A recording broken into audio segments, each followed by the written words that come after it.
نحمدہ و نصلی علی رسولہ الکریم اما بعد۔ ناظرین اور سامعین کرام، قرآن مقدس کو اللہ تبارک و تعالی نے دو ذاتی نام دے کر محبوب پیغمبر پر نازل کیا، اور ہم جیسے گندوں تک اللہ کا یہ مبارک پیغام پہنچا۔ قرآن پاک نے خود اس کا اعلان فرمایا، انا نحن نزلنا الذکر و انا لہ لحافظون۔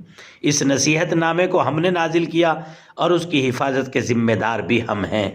علماء کرام نے قرآن مقدس کے تقریباً 55 صفاتی نام گنوائے ہیں، مگر قرآن مجید کے دو نام ذاتی ہیں جو قرآن ہی سے ثابت ہیں۔ نمبر 1 نام قرآن ہے، لو انزلنا ھذا القرآن، یہ قرآن مقدس میں ہی ہے، آپ کا قرآن کا نام رکھا گیا۔ اور دوسرا نام کتاب ہے۔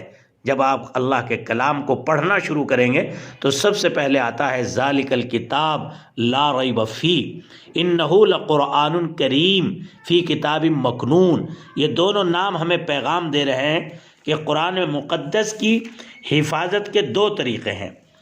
قرآن مقدس کو اللہ تبارک و تعالیٰ نے جو ہے ہم سب کے سامنے اللہ تبارک و تعالیٰ کا یہ پیغام اور یہ میسج سینہ بسینہ ہم تک پہنچا، اور اس کی حفاظت اللہ تبارک و تعالیٰ نے ہر دور میں ہر اس میں فرمائی۔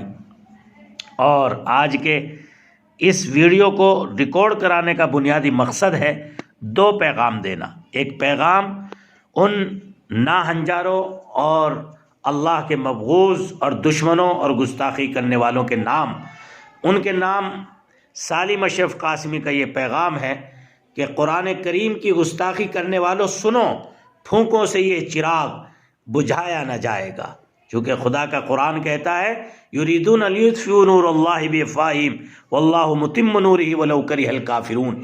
یہ لوگ چاہتے ہیں کہ اپنے منہ سے اللہ کے نور کو بجھائے، حالانکہ اللہ اپنے نور کی تکمیل کر کے رہے گا، چاہے کافروں کو یہ بات کتنی ہی ناگوار گزرے۔ اور میں ان کو یہ بھی بتا دینا چاہتا ہوں ساتھ ساتھ کہ مسلمان امت کو چاہیے کہ دشمن دی کو بتائیں کہ غیرت مسلم زندہ ہے، دین پہ مر مٹنے کا جذبہ کل بھی تھا اور آج بھی ہے۔ قرآن دشمنوں کی مذمت کے ساتھ ساتھ قرآنی تعلیمات کا زیادہ سے زیادہ پرچار کر کے دشمن کا وار اسی پر الٹ دیں۔ آج کی اس ویڈیو کو ریکارڈ کرانے کا مقصد ناروے میں قرآن کریم کو نذر آتش کرنے کی مذمت کرنا ہے۔ ناروے حکومت سے ہم مطالبہ کرتے ہیں کہ مسلم نوجوان عمر الیاس کو رہا کیا جائے اور قرآن پاک کو نذر آتش کرنے والے ملعون آرنے تھیومر کو قرآن پاک کی توہین، مسلمانوں کے جذبات مجروح اور ناروے کے حالات خراب کرنے کی پاداش میں کڑی سے کڑی سزا دی جائے۔ قرآن پاک کا اصل حق یہ ہے کہ ہم اپنی عملی زندگی قرآن پاک کے مطابق گزاریں۔ ملت اسلامیہ کے نام میرا پیغام ہے، القرآن حجت لک او علیک۔ قرآن تیرے حق میں حجت ہے یا تیرے خلاف حجت ہے۔ اگر قرآن کے مطابق عمل ہے تو قرآن ہمارے لیے حجت ہے اور دلیل اور باعث نجات ہے، اور اگر خدا نخواستہ قرآن کے خلاف عمل ہے تو یہی قرآن قیامت کے دن ہمارے خلاف دلیل ہوگا۔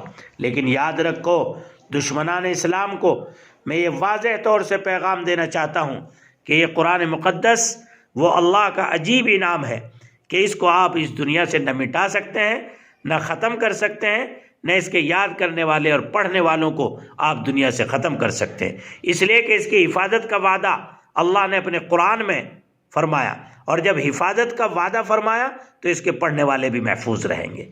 میں دشمنان اسلام کو بتا دینا چاہتا ہوں کہ اس امت پر ایسے ایسے حالات آئے کہ جب پوری دنیا میں ان کے پاس حکومت نہیں تھی مسلمانوں کی۔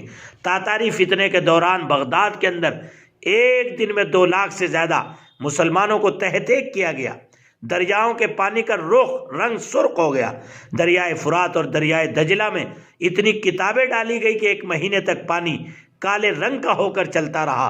اتنی کتابیں ڈالی گئی کہ کتابوں کا ایک پل بن گیا جس کے اوپر سے ان کی سواریاں گزرا کرتی تھی۔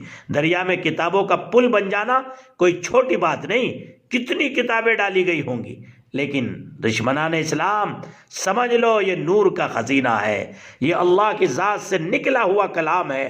7 سال کے، 6 سال کے، 5 سال کے بچے بسم اللہ الرحمن الرحیم سے پڑھنا شروع کرتے اور ناس تک ختم کر کے سانس لیتے ہیں۔ کسی حال میں بھی اللہ کے قرآن کو تم مٹا نہیں سکتے ہو۔ اس لیے میں ملت اسلامیہ سے بالعموم درخواست کرتا ہوں کہ اللہ کے قرآن کے ساتھ یہ جو حادثہ ہوا اور اس مجاہد کی غیرت اور حمیت دینی کو سلام پیش کرتا ہوں، اس کا استقبال کرتا ہوں، اور پوری امت مسلمہ کو اس کی زندگی سے سبق لینا چاہیے، اور ہمیں اللہ کے کلام، دین اسلام کی ایک ایک شعار، خدا کے نبی کی ایک ایک سنت کو زندگی میں اپنے عمل کے لائق اور پابند بننا چاہیے۔ اور دوسرے، ہم اس کا پلٹوار دشمن پر اس اعتبار سے کریں کہ ہم میں سے آج ہر بچہ یہ پختہ عہد کر لے کہ انشاءاللہ کسی کا سینہ اللہ کے قرآن کے نور سے محروم نہیں رہے گا، اور کسی کی زبان اللہ کے قرآن کو پڑھنے سے گویا کہ محروم نہیں رہے گی، اور کوئی ہمارا قدم ایسا نہیں اٹھے گا جو تعلیمات اسلام میں اور اس کی روشنی میں نہ اٹھے۔ اور یہ طے کر لو کہ بسوں میں قرآن پڑھو، پارکوں میں بیٹھ کر قرآن پاک پڑھو، مسجدوں میں بیٹھ کر قرآن پاک پڑھو، اپنی صبح کی شروعات اللہ کے کلام سے کرو، اور ہمارا کوئی بچہ ایسا نہ ہو جو مکتب میں قرآن پاک کے تعلیم کو حاصل نہ کر رہا ہو۔ ناروے کے مسلمانوں کو میں مبارکباد دیتا ہوں کہ جنہوں نے اس حادثے کے بعد، کہ جس حادثے میں قرآن پاک کو جلانے کی ناپاکوں نے کوشش کی، اور اس نوجوان مجاہد وقت غازی اسلام محمد عمر نے اس پر حملہ کر کے عقاب کی طرح اس کی کوشش کو ناکام کر کے اللہ کے کلام کی حفاظت فرما کر حزب اللہ الا ان حزب اللہ هم المفلحون کا وہ مصداق بن گیا، اور ساری ملت اسلامیہ کی آنکھوں کا تارا بن گیا۔ میں نوجوانان ملت اسلامیہ سے درخواست کرتا ہوں کہ موسیقی پر تھرکنے کے بجائے اور ننگے ناچ اور فحش اور فلموں اور موسیقی پر تھرکنے کے بجائے اللہ کے کلام کے نغمات کو سنو۔ قرآن پاک سے بہترین اللہ کے وہ بندوں کے ذہنوں کو متاثر کرنے والی، اپنی جگہ بنانے والا قرآن کلام کون سا ہو سکتا ہے؟